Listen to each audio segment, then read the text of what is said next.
আসসালামু আলাইকুম, কেমন আছেন সবাই? দিনা রান্নাঘরের সবাইকে স্বাগতম।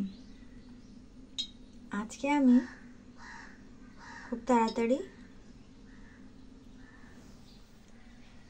রুই মাছের দো পেঁয়াজা করে দেখাবো। এজন্য নিয়ে নিয়েছি কয়েক পিস রুই মাছ। এগুলোকে লবণ আর হলুদ দিয়ে 10 মিনিট মেখে রেখেছিলাম। এখন ভেজে নেব। দো পেঁয়াজা করার জন্য আগে পেঁয়াজটা সুন্দর করে বেরেস্তা করে নেব। এজন্য কড়াইতে তেল গরম দিয়ে দিচ্ছি। তেলটি গরম হয়ে গেলে বেশি করে পেঁয়াজ বেরেস্তা করে নেব।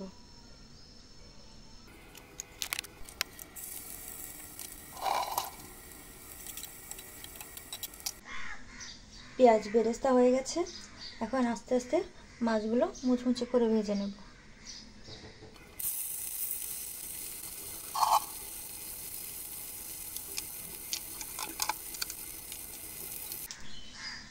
মাছ ভাজি ভাজি হয়ে গেছে।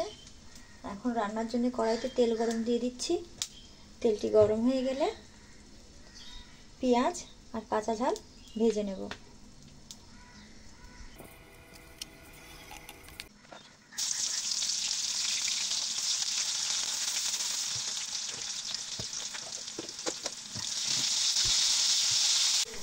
পেঁয়াজ ভাজি ভাজি হয়ে গেছে। এখন দিয়ে দিচ্ছি সামান্য পরিমাণ পানি।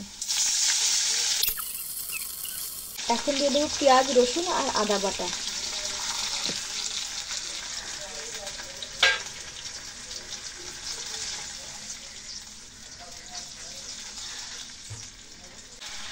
এখন দিয়ে দেবো লবণ, হলুদ, ঝালের গুঁড়ি আর কিছুটা জিরের গুঁড়ি দিয়ে নেড়ে চেড়ে মশলাটা সুন্দর করে কষিয়ে নেব।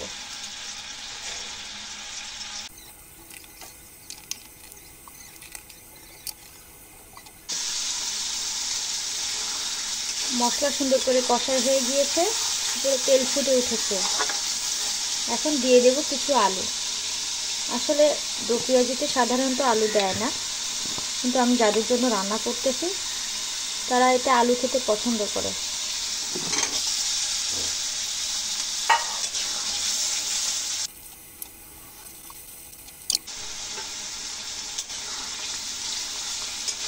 আলুগুলো মশলার সঙ্গে সুন্দর করে কষিয়ে নিয়েছি।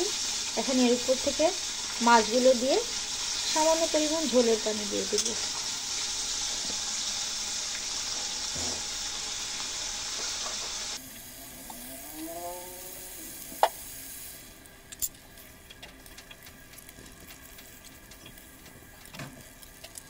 এখন কিছুক্ষণের জন্য ঢেকে দেব।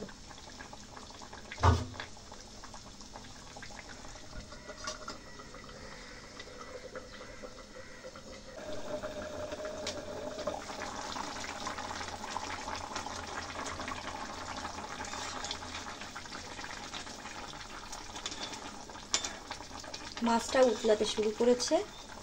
এখন ভেজে রাখা বেরেস্তাগুলো হাতে মুচড়ে মাছের ভিতর দিয়ে দেব।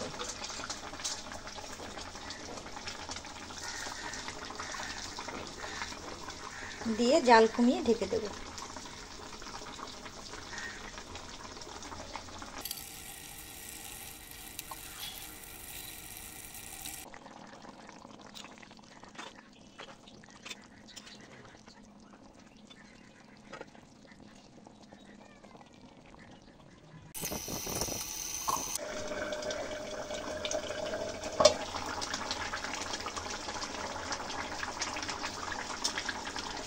মাছটা হয়ে এসেছে।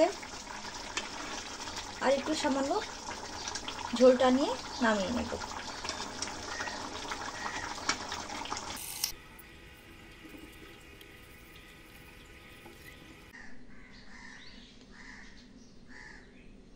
দেখুন তৈরি হয়ে গেছে রুই মাছের দো পেঁয়াজা।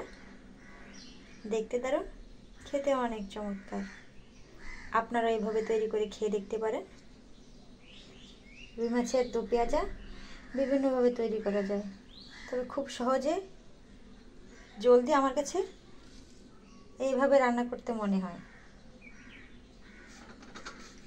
আপনারা কে কীভাবে রান্না করেন জানাবেন অবশ্যই। ভিডিওটি দেখার জন্য সকলকে অনেক ধন্যবাদ।